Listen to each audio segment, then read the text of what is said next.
Bismillahirrahmanirrahim. Assalamualaikum warahmatullahi wabarakatuh. Berjumpa lagi dalam keadaan sehat walafiat. Alhamdulillah. Alhamdulillahirabbil alamin. Assalatu ala asrofil anbiya'il mursalin wa ala alihi wa sahbihi ajmain, amma ba'd.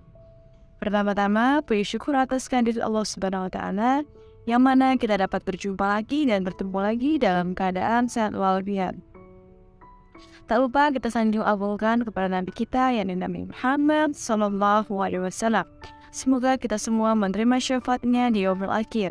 Amin amin ya rabbal alamin. Oke, anak-anak yang ibu cintai dan ibu banggakan, izinkan ibu untuk menyampaikan sebuah tausiah mengenai tentang keutamaan membaca Al-Quran pada bulan Ramadan.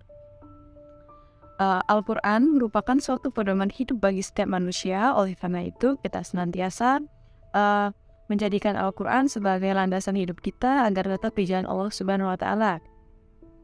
Keutamaan membaca Al-Quran yang pertama adalah pahala yang berlipat ganda, yang telah dihadiskan dalam hadis riwayat Bukhari dan Muslim.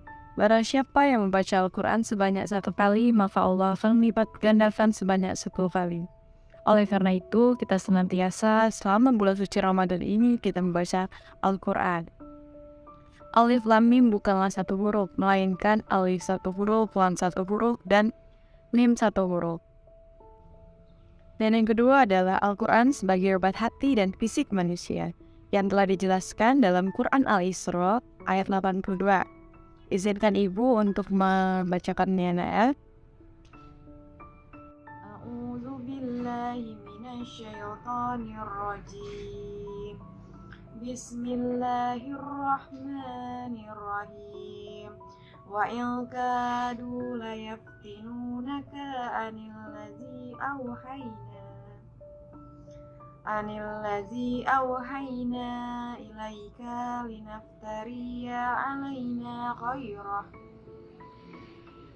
wa idzal lattaghazuka qalila. Sallallahu yang artinya, dan kami turunkan Al-Quran untuk segala obat penyakit manusia dan rahmat bagi orang-orang yang beriman.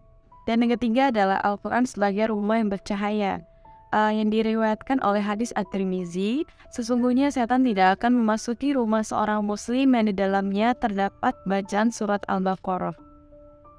Dan yang keempat adalah Al-Quran demi kebaikan manusia itu sendiri. Jadi antara Al-Quran dengan manusia merupakan sebagai sarana komunikasi manusia dengan Tuhannya. Oleh karena itu, kita senantiasa membaca Al-Quran setiap harinya, walaupun hanya 1 ayat. Al-Quran ini ada 2 kategori. Yang pertama adalah Al-Quran yang dibacakan oleh dengan orang yang fasih, dan yang kedua adalah Al-Quran yang dibacakan oleh orang yang masih terbata-bata.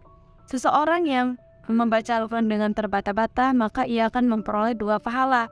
Yang pertama adalah pahala karena membaca Al-Qurannya, dan kedua adalah membaca Al-Quran meskipun dengan terbata-bata dan masih mau belajar memperbaikinya. Barang siapa yang mengamalkan dan mempelajari Al-Quran, sesungguhnya ia berada di jalan Allah Subhanahu wa taala dan termasuk dalam manusia kategori manusia yang baik.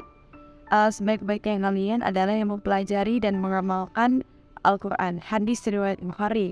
Lalu yang selanjutnya, Al-Quran dapat memberikan syafaat di hari kiamat. Baca Al-Quran, sesungguhnya pada hari kiamat Al-Quran akan menghampiri bagi para ahlinya yang mempelajari dan mengamalkannya. Hadis riwayat Muslim.